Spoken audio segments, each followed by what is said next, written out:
Yang paling pertama dibuka kajian adalah perkara mutasyabihat dalam akidah, perkara mukhtalaf fiha dalam masalah fikih.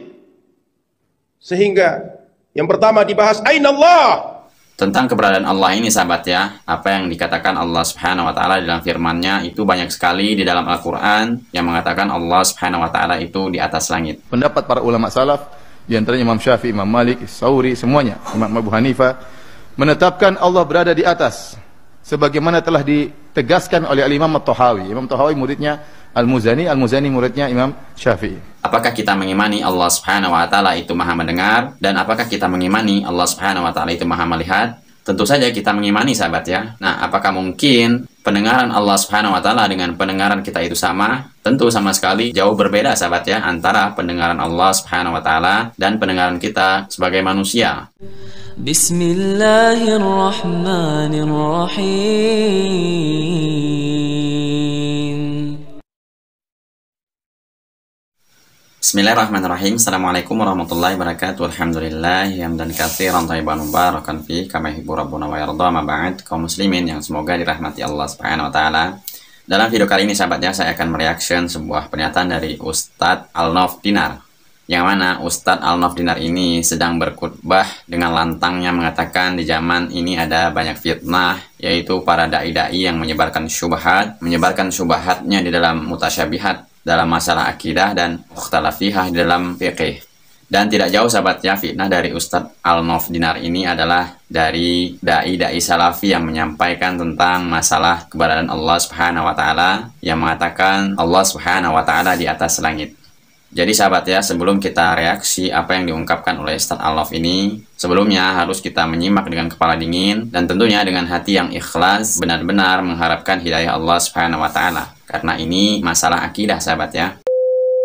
Hari ini tidak sedikit mimbar kita, meja-meja majelis ilmu kita diisi oleh orang-orang ahli fitnah.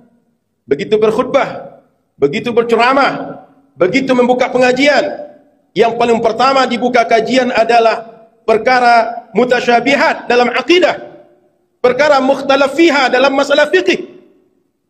Sehingga yang pertama dibahas Aina Allah. Di mana Allah? Yang membuat orang-orang awam terperangah, bingung akan menjawab. Karena selama ini punya keyakinan Allah pasti ada, dan Allah pasti tak berada di suatu tempat manapun. Karena Allah bersifat qidam. Dia adalah pencipta segala apapun yang wujud. Sebelum ada langit, sebelum ada aras, dia sudah wujud. Berarti pasti dia tidak di langit, tidak di aras. Tiba-tiba ada orang memaksakan Allah pasti di atas langit, pasti di atas aras, berargumen ribuan ayat yang menceritakan itu. Dan bila kita tak terima, kita kafir. Terperangahlah jamaah. Dibuka lagi pengajian, disebutkan bahwa solat subuh tidak mesti berkunut. Kunut itu bid'ah, kunut itu bertentangan dengan sunnah. Dia lebih hebat daripada Imam Baihaqi, daripada Imam Nawawi, ahli hadis, al-hafiz, para imam dalam ilmu hadis yang disebut dengan Al-Hafiz. Bila disebut dengan Al-Hafiz, minimal hafalan hadisnya 350.000 hadis. Hafal sanad, hafal matan, paham jarah wa ta'dil setiap riwayat hadis. Dan untuk masalah membantah pendapat dari Ustadz Al-Nauf ini yang memfitnah Ustadz Salafi yang menyebarkan syubhat dan fitnahnya tentang keberadaan Allah ini sahabat ya, apa yang dikatakan Allah Subhanahu wa taala dalam firman-Nya itu banyak sekali di dalam Al-Qur'an yang mengatakan Allah Subhanahu wa taala itu di atas langit atau di atas arsy-Nya. Belum lagi sahabat ya, di dalam hadis-hadis Rasulullah Shallallahu alaihi wasallam tentang pernyataan bahwa Allah Subhanahu wa taala memang di atas langit dan bukan di mana-mana atau tidak bertempat. Karena dalil tentang masalah keberadaan Allah yang mengatakan di mana-mana ataupun tidak bertempat itu sangatlah rancu sahabat ya. Dalil tentang keberadaan Allah Subhanahu wa taala maupun di Al-Qur'an ataupun di hadis-hadis Rasulullah SAW itu sangatlah banyak. Bahkan ulama dulu mengatakan ada 1000 dalil lebih yang mengatakan Allah Subhanahu wa taala berada di atas langit atau di atas arsy-Nya. Pendapat para ulama salaf, di antaranya Imam Syafi'i, Imam Malik, Tsauri, semuanya, Imam Abu Hanifah menetapkan Allah berada di atas sebagaimana telah ditegaskan oleh Al-Imam At-Tahawi. Imam Tahawi muridnya Al-Muzani, Al-Muzani muridnya Imam Syafi'i dan yang lainnya. Wastadallu lidzalika binahwi alfi dalil. Dan mereka para salaf berdalil akan hal ini dengan sekitar 1000 dalil. Dan pernyataan seperti ini sahabat ya, sebagian saudara-saudara kita kaum muslimin itu mengatakan bahwa orang yang meyakini Allah Subhanahu wa taala itu berada di atas langit itu sama saja menyamakan Allah Subhanahu wa taala dengan makhluknya, atau yang disebut juga dengan kaum mujassimah katanya. Namun perlu diketahui sahabat ya, kita pikir secara akal saja. Apakah kita mengimani Allah Subhanahu wa taala itu Maha mendengar, dan apakah kita mengimani Allah Subhanahu wa taala itu Maha melihat? Tentu saja kita mengimani sahabat ya. Nah, apakah mungkin pendengaran Allah Subhanahu wa taala dengan pendengaran kita itu sama? Tentu sama sekali jauh berbeda sahabat ya, antara pendengaran Allah Subhanahu wa taala dan pendengaran kita sebagai manusia. Jadi di sini saja, apakah mungkin kita menyamakan antara pendengaran Allah Subhanahu wa taala dengan pendengaran kita? Begitu juga dengan penglihatan Allah dengan penglihatan kita. Tentu itu sangatlah jauh berbeda. Makanya kita tidak mungkin menyamakan antara sifat-sifat Allah dengan sifat manusia, karena Allah Subhanahu wa taala itu maha di atas segala-galanya. Dan dalil yang jelas yang mengatakan Allah Subhanahu wa taala itu di atas langit, sebagaimana dalil hadis yang diriwayatkan oleh Imam Muslim, hadis Jariyah, yang mana seorang budak bertanya kepada Rasulullah SAW, "Ainallah?" Di mana Allah? Lalu Rasulullah SAW mengatakan, "Fis sama," menunjuk ke langit. Berarti Allah Subhanahu wa taala itu berada di atas langit. Rasulullah SAW pun membebaskan budak tersebut, karena di penghujung hadis tersebut Rasulullah mengatakan dia adalah wanita beriman. Jadi untuk orang yang mengimani Allah Subhanahu wa taala di atas langit itu pasti orang yang beriman, sebagaimana yang Rasulullah SAW jelaskan di dalam hadis tersebut. Dan ini sahabat ya, saya akan menampilkan cuplikan-cuplikan video bagaimana beberapa ustadz yang mengatakan Allah Subhanahu wa taala memang berada di atas langit. Ini dia cuplikan videonya. Pernyataan Allah SWT menyatakan tsummastawa alal arsy. Wis ngono lah. Gimana caranya? Wis enggak usah takok akeh-akeh. Nek yang swarga Allah mengatakan dalam Al-Quran, Ar-Rahmanu ala istawa. Allah bersama di atas arsy. Jangan juga mengatakan Allah ada di mana-mana. Kurang tepat. Kalau ditanya Allah ada di mana, maka Allah bersemayam di atas arsy. Sudah begitu saja. Dia yang menyebut Ar-Rahmanu ala al-arsy istawa. Ar-Rahman beristiwa di arsy.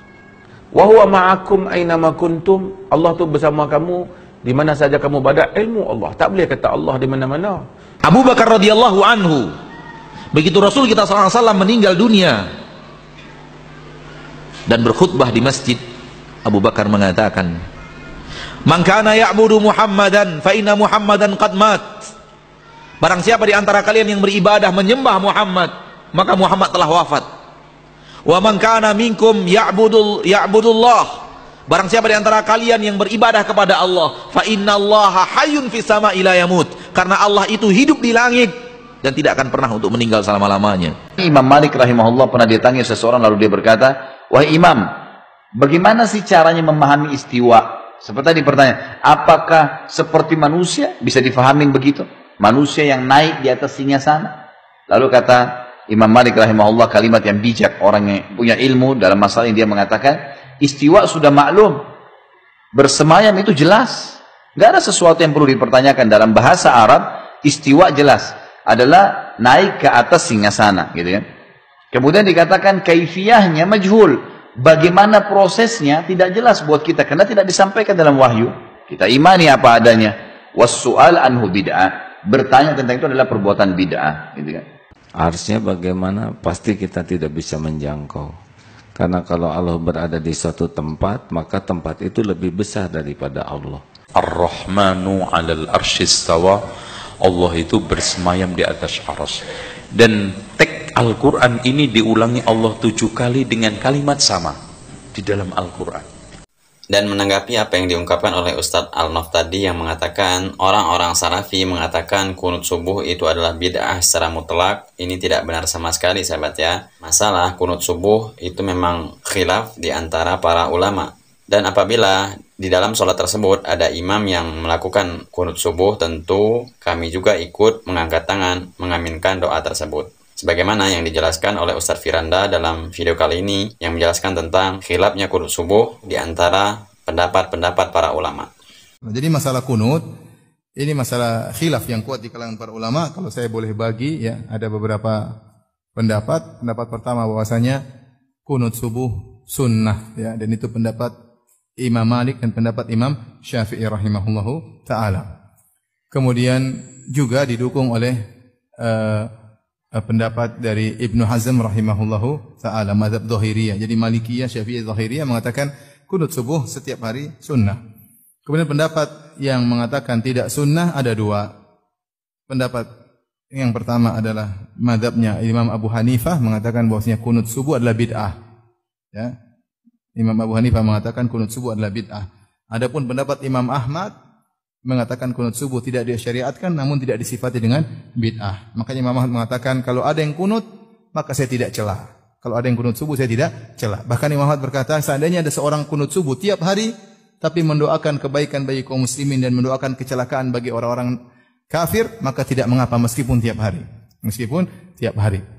Dan selayaknya sahabat ya, kita sebagai seorang muslim, kita wajib mengimani Allah Subhanahu wa taala itu memang berada di atas langit. Karena dalil-dalil tentang masalah ini sangatlah banyak.